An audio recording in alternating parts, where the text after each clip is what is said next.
What we want to know is, when was the last time Come on, enjoy yourself. you read a book? Come on, enjoy yourself. Not just any book, but a book that really sweets you. When Lash read a good book and the story sweets you, long time. When Lash read a good book and the picture sweets you,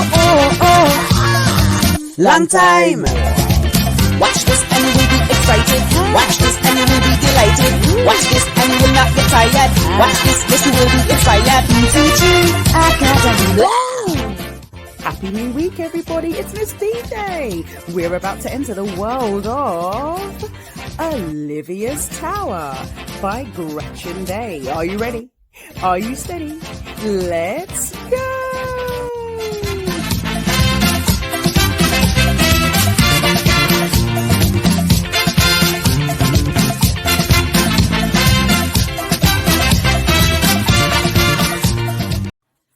Hi everyone, my name is Gretchen Day. I'm the author of Olivia's Tower, and I'm here to answer a few questions that were sent to me from Educate the Globe. I hope everyone's having a great day. Okay, the first question says, why did you write Olivia's Tower? The reason I wrote this book is I was inspired by my childhood experience. When I was growing up, my mom worked in a science lab. She's a molecular biologist, and they study things that are very small. And my mom specialized in studying about plants. So sometimes I would go with my mom to work and see all of these amazing things that she worked with. Here's some of the scientific equipment that you might see in a lab. I thought it was such a cool place. And so when I decided to write a book, I thought that writing about the science lab would be a lot of fun and something that kids can really relate to. I also thought that learning about STEM is such a great opportunity for kids. There's so many great things to learn about in science and technology, and so many awesome things that we can learn when we're young. So that's why I wrote Olivia's story. Okay, the second question says, why do you think reading is an important habit children should develop? This is something I really believe in. I think reading is one of the best habits that any of us can establish. When you start reading at a young age, you will be able to learn so many things and meet so many characters that change your point of view. You'll be able to read about any topic that's interesting to you and learn new things and take control of your own education. There's so many fun stories that can entertain you and that can teach you. You can learn about characters who are completely different from you or characters who are very much the same as you. And either way, we learn more about ourselves. So reading is one of the very best habits that we can develop. And so keep up all your great reading. Okay, next question. It says, what were your favorite childhood stories and why?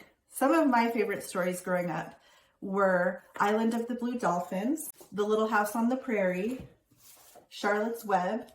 I liked these books because they took you to a different place or a different time in history.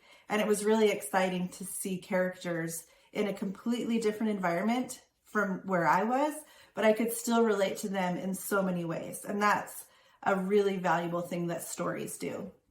There's a few more children's books I want to share with you that I really enjoy. Even as an adult, I've loved reading to my kids, and I love looking at picture books and enjoying the illustrations and stories. These are a couple that my friends wrote. This is called Nia the Germinator. This book is from the same publisher that Olivia is written. And this is a great book because Nia teaches us about germs and how to stop them. So this is great, written by a friend of mine. Another book that I enjoy is Landon Rides the Subway. A great way to learn about how to get around in the city, also from the same publisher as Olivia. I love collecting books around the holidays, and this is a beautiful book. It's called The Nutcracker in Harlem. I think a lot of us love the story of the Nutcracker, and I absolutely love beautiful illustrations and holiday stories. So usually for every holiday, I try to pick up some books, and I just really love it. This is a beautiful Halloween book. It's called Gustavo the Shy Ghost. and it again has beautiful illustrations. This book is set in Mexico, and I just love looking at those beautiful illustrations and stories. So no matter what you're interested in, there are so many different types of books that you can read, and I would just encourage you to find the ones that really make you excited to read and then expand from there. Okay, the final question says, if you want to purchase Olivia's Tower, where can you do so? Well, that would be great. I would love for you to have Olivia's Tower in your home, and the very best place to buy it is on Amazon. It's super easy to order it there, and I'd love to have this book in your home. So if you go on Amazon and look up Olivia's Tower, The Building Power of Cells, you'll find it there. And I really appreciate it. I've loved talking to you today, and tell me what your favorite books are. I hope you have a great day. Bye. Hi everyone, we're going to read Olivia's Tower, The Building Power of Cells by Gretchen Day.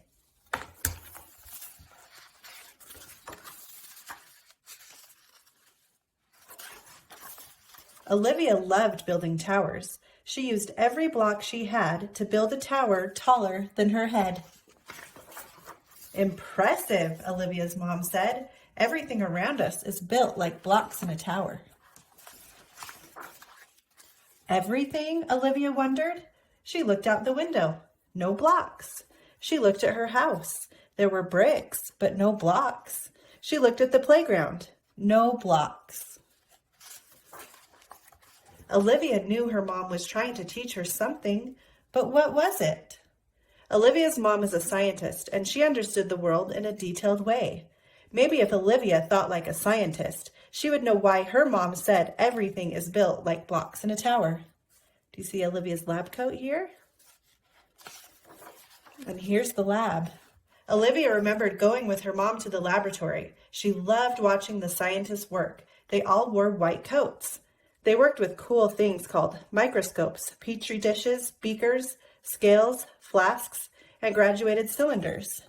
And each of these boxes is pointing to a different tool in the lab.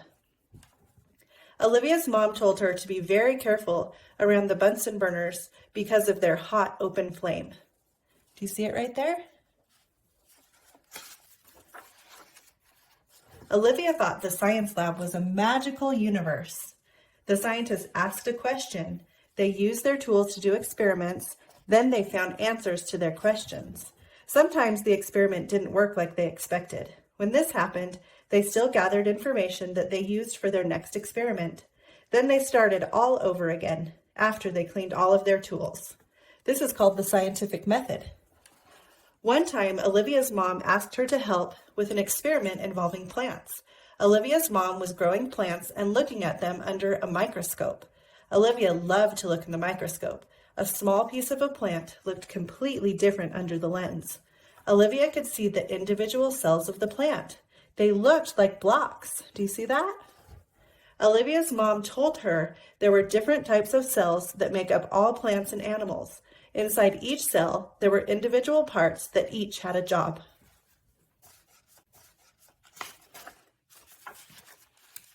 Here's the cell. The nucleus, which you can see right here, is the brain of the cell. It stores and protects a special strand of codes called DNA, which gives a plan to the rest of the cell. Olivia remembered that ribosomes in a cell were like construction workers because they link amino acids together to make proteins. Do you see the construction workers here? Another funny name Olivia remembered was the Golgi apparatus. Its job is kind of like a post office because it packages and transports proteins and other molecules out of the cell. The Golgi apparatus sends things to the places they need to be. See our post office worker? The energy they need to do this work is made in the mitochondria. Mitochondria are the powerhouses of the cell. And there's our powerhouse. And here's our big post office and some construction workers. It was fun for Olivia to think about how a little piece of a plant could show her a brain, a post office, construction workers, and powerhouses. Wait a minute, Olivia said. Everything around us is built like blocks in a tower. The cells are the blocks. And when you put a lot of those cells together, you can build anything, plants, animals, even people. Olivia imagined her blocks being like a cell. Each one would fit in a certain way until it created exactly what it was meant to be. Instead of building a tower, she used a group of blocks to make a dog. With a big pile of blocks, she made a whale. Then, with another group of blocks, she made a flower. See all of Olivia's creations? Mom, Olivia said, pointing to her creations, everything is built like blocks in a tower. And that is the end of the story. I hope you enjoyed it. Wow, what a super scientific story. Our favourite part was when Olivia finally realised what her mum meant by everything in the world was made from blocks. Thank you so much for watching with us. What was your favourite part of the story?